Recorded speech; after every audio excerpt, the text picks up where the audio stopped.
10-step YouTube SEO checklist. Going to show you how to optimize every video. Find a keyword, find your tags. We're going to do a bunch of stuff. You're going to learn a few tricks that you probably haven't heard yet.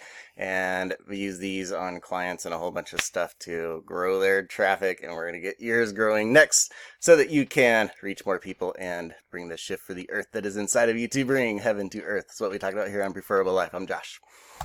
All right, let's get into it. We got 10 steps, instantly effective YouTube SEO tips. First off, why is YouTube SEO important? Because everything about, well, YouTube's really cool. It's search and social. And search is all about one thing. It's all about relevance.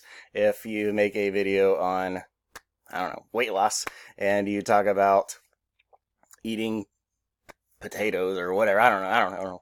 But relevance is everything. And this will guide your videos to be really relevant to people that are searching for what you are providing a solution for, what you are, problem that you are fixing in their life, products, whatever. Relevance is the whole entire thing, and that's what this is all about. We need to tell Google, YouTube, what our video is about, and so that they connect us with the relevant people that are looking for this. This is kind of fun. Step one, would love to know what you think. Is it to make a video? Leave me a comment below. It's okay if you get it wrong. I am your friend still, and I'm beside you on making this happen. Leave me a comment. Let me know. Step one, making a video or something else. Answer to come. Number one is to find a primary keyword. That is step one. You want to do this before you make a video. Make a video isn't even step two. We will get into that in just a second. I've used a bunch of keyword tools. I have very expensive ones. One of my favorite is favorite of favorites.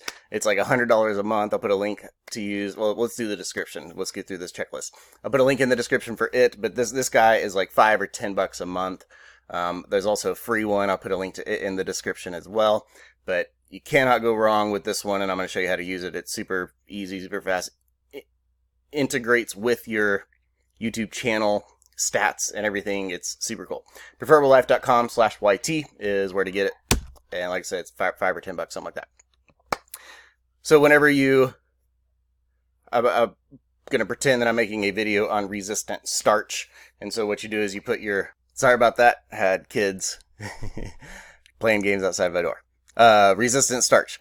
You can see immediately by my channel numbers that this is not a good phrase for me. So what we have over here is all these suggestions. We got video searches, we got web searches, we got video topics. So we have topics as kind of questions. Web searches is really, really cool. You can rank on Google, on YouTube, and also on Google SERP. So when people put in a keyword on Google, sometimes YouTube videos pop in those search results. You've probably seen those. And then we got all these tags down here. And what I just kind of played around and clicked on one of these other ones here and found resistant starch foods list was a recommendation. That's a good one for me to rank for. It is lower search volume, but can populate in there. And this is how low starting channels can even get into the game, is by going after these easier, less searched as often, but able to rank. And that's step one. So resistant starch foods list is my primary keyword for this mock video. The next thing we want to do is get our YouTube tags. And those are all right here. Super, super fast. You can just click video tag limit. Just click that little thing right there and then copy. And then you have them all.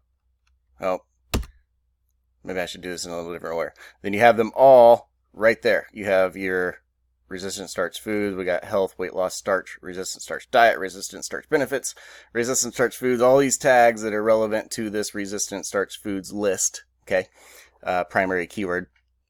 And catchy title is step three, but I guess I thought I showed that to you right after the tag part, but we didn't. And so we got a catchy title, go away little hover thing, top 7 resistant starch foods, ultimate resistant starch food list. So I got a list post of the top 7 resistant starch foods list video. So we're going to talk about, I don't know what's in here, potatoes and stuff, and make a video on that. So there's my catchy title. Hopefully it works. Make a video, include the keyword and tags naturally. So whenever you have these you want to talk about them in your video. So you kind of have your video outline. We're going to talk about resistant starch in weight loss. We're going to talk about resistant starch diet. We're going to talk about the benefits of eating resistant starch foods. We're going to talk about potatoes, rice, maybe talk about, I guess, diabetes is something that resistant starch helps with. I don't know anything about this stuff. So I need you to make videos to help me out with resistant starch foods, because I heard that it's a good thing.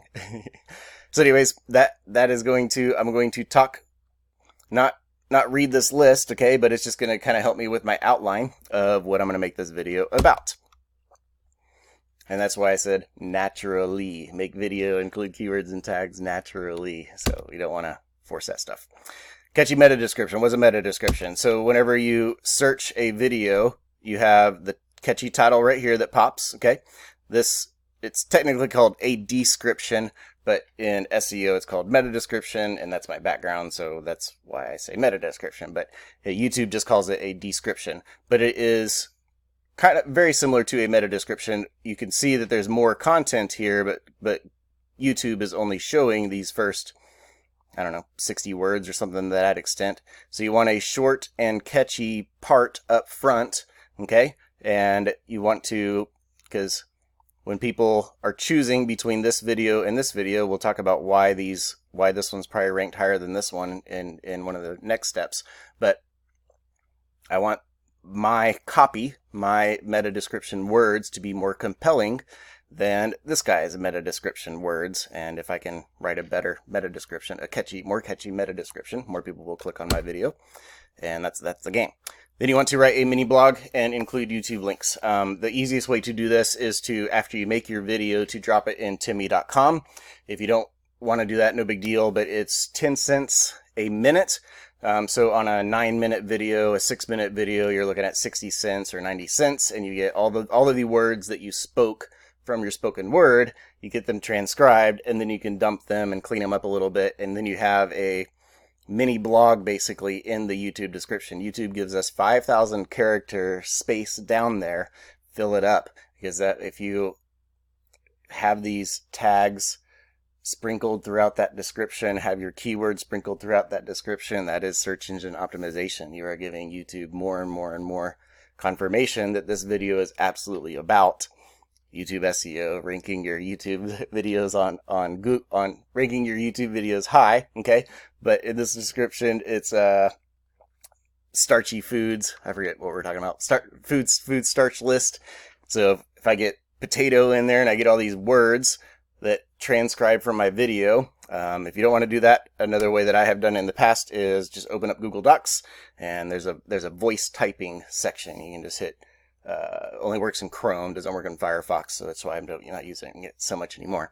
But anyways, get up to 5,000 characters in that YouTube description mini blog. That's what we'll call that. It's a great idea. Catchy thumbnail, aka blip. That's what I call it I forgot to tell you, in the description you can download a list of all these things on a doc and get I have a template that I use with the team, so we knock off all these 10 things every single time, and we call it a blip, but it's a catchy thumbnail.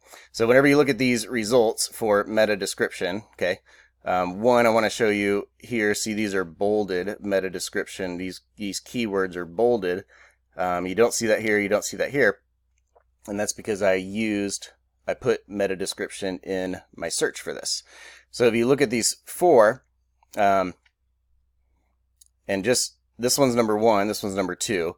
And look at that, the difference in that title. Writing meta titles and descriptions. It confirms to me, stands out very, very clearly, very, very strong.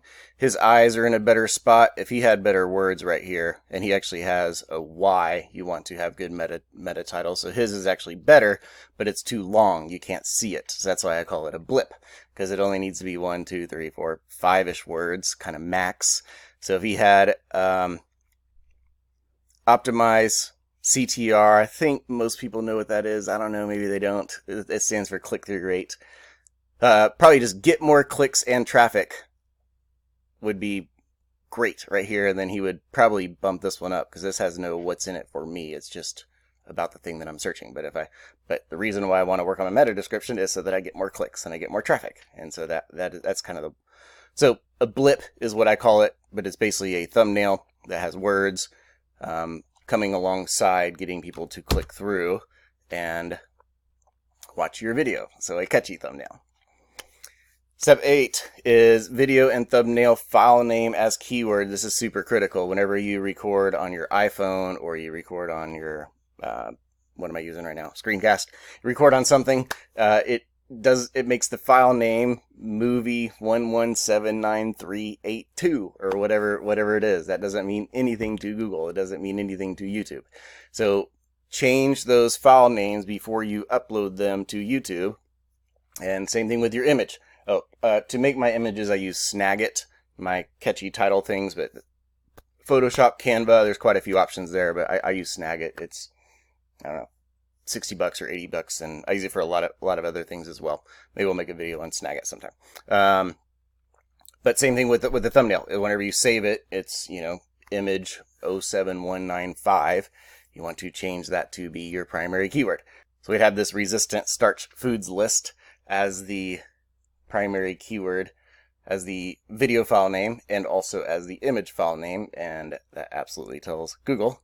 And then we're gonna have our words in the description, we have our words in the title, word keyword in the first 60-ish words. So we got our keyword all over the place. So this relevance is super, super, super relevant. We're talking about the starch stuff with our words. They're transcribing our words, and this whole relevance thing is all over the place because we found a keyword first. And super cool. Number 9, relevant vids, cards, and end screen. So whenever you have little pop-ups that how to, you know, click here to learn about other benefits of potatoes or whatever. So a relevant video that is another way to get in contact with you, get into your ecosystem. More time on YouTube is a huge ranking factor. Whenever people binge watch and stay on YouTube longer, it's a critical ranking factor. And these vid cards help with that. In screen, kind of way I like to do it, and I think it's the most logical, is what is the most relevant video to watch next, and so stick that at the end screen. So have some pop-ups throughout your video. I think you can have up to 5, something like that, and then have at the end of the screen, after you've learned this YouTube SEO thing, I don't know, I'll figure something out to stick down there. We'll figure it out. How to be consistent on YouTube. I think that's one that I need to make. Upload it all. Super important. Use studio.youtube.com.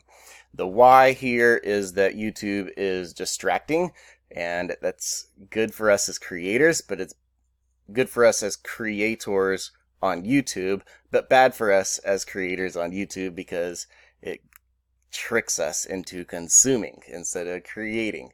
And we absolutely want to watch videos on YouTube because it's a good way to learn and interact with people and stuff like that. But you want to direct that time, and if you go to youtube.com to upload, the first thing that you see is going to be 10 videos that YouTube knows you are interested in watching because they know all this stuff.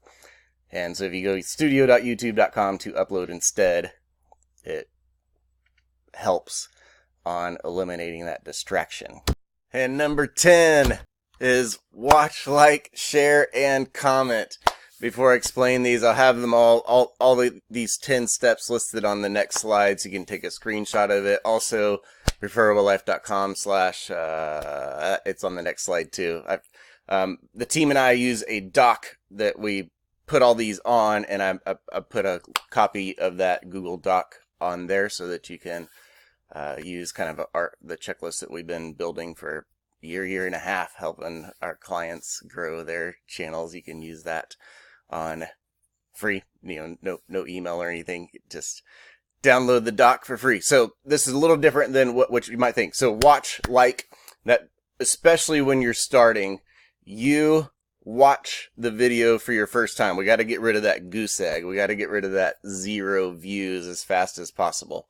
So the second that you upload your video, watch it and like it as yourself. I used a different channel. It just kind of felt better. Nobody can see who likes what, so nobody knows that you're liking your own video. It's not like Facebook and Instagram where it shows who likes it and things like that. But just, whatever reason, I liked to use a different one. Then share, obviously, share it up, Twitter, Facebook, whatever. Email, friends, text, the whole deal. And comment. I am not as witty, fun as many of the other kind of personalities that are out there.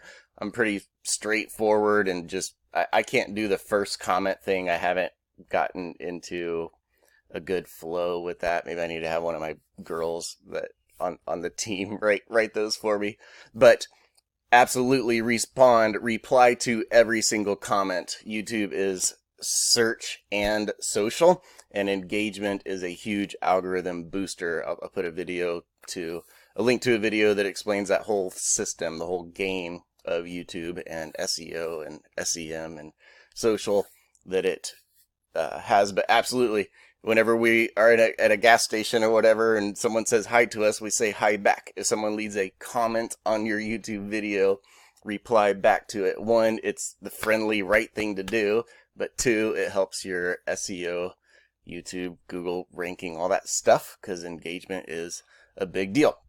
So be your first video view, be your first video like, and share it and comment, reply at least to every single comments. And so here's a whole list, and preferablelife.com/publish-YouTube. That's what it is.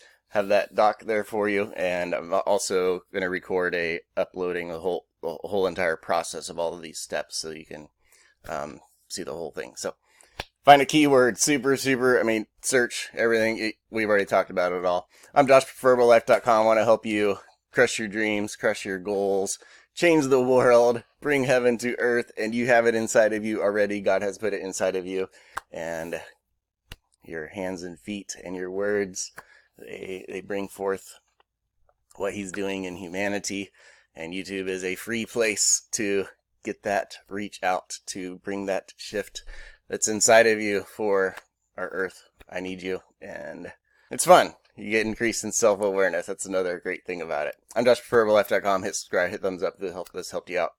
Catch you on the next one. Love you.